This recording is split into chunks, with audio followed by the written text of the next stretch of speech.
Mkuu wa mkoa wa Singida Halima Dendego amesema hayo kwenye hotuba yake iliyosomwa na mkuu wa wilaya Singida Godwin Gondwe wakati akikabidhi msaada wa vitu mbalimbali ikiwemo vyakula katika kituo cha kulelea watoto wenye mahitaji maalum cha Malkia wa Ulimwengu Ititi Singida mjini kwenye maadhimisho ya miaka 25 ya kuanzishwa kwa chuo cha utumishi wa umma kampasi ya Singida.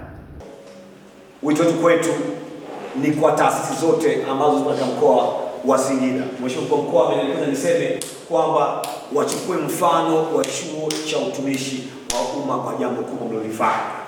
Wachukue mfano kutoa kwa wahitaji na CSR, yani corporate social responsibility, serikali inaelekeza ifanyike. Kwa hiyo nyinyi mmekuwa wa mwanzo kabisa kuanza jambo hili, sasa liwe mfano kwa taasisi zote ambazo ziko katika mkoa wa Singida wa Mheshimiwa Halima Dendego.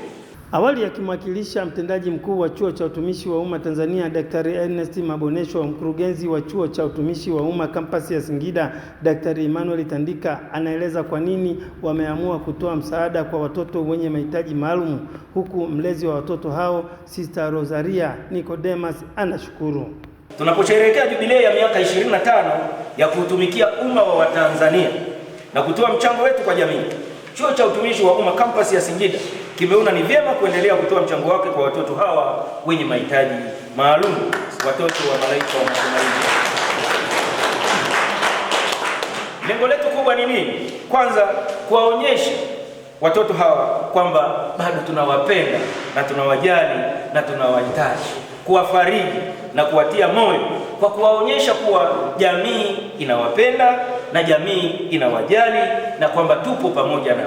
Kwa ujumla, Mheshimiwa mgeni rasmi, hawa ni Watanzania ambao wanapaswa kuishi kwa furaha sawa na Watanzania wengine. Ninashukuru sana kwa niaba ya mkuu wa shirika, mkuu wa jumuiya yetu hapa Sister Bakita na mimi msaidizi wake, basi nikishukuru pia ninaendelea kutoa neno la shukrani kutoka moyoni mwangu. Sijui hata nishukuruje, maana maneno nazidi kusema asanteni, asanteni, Mungu awabariki. Msichoke, mkaribie tena wakati mwingine. Chuo cha utumishi wa umma kampasi ya Singida kina wanachuo 1320 wanaochukua kozi za cheti, diploma na shahada katika maeneo ya uongozi, utawala wa umma. Kutoka hapa mkoani Singida ni mimi Elisante Mkumbo wa ITV.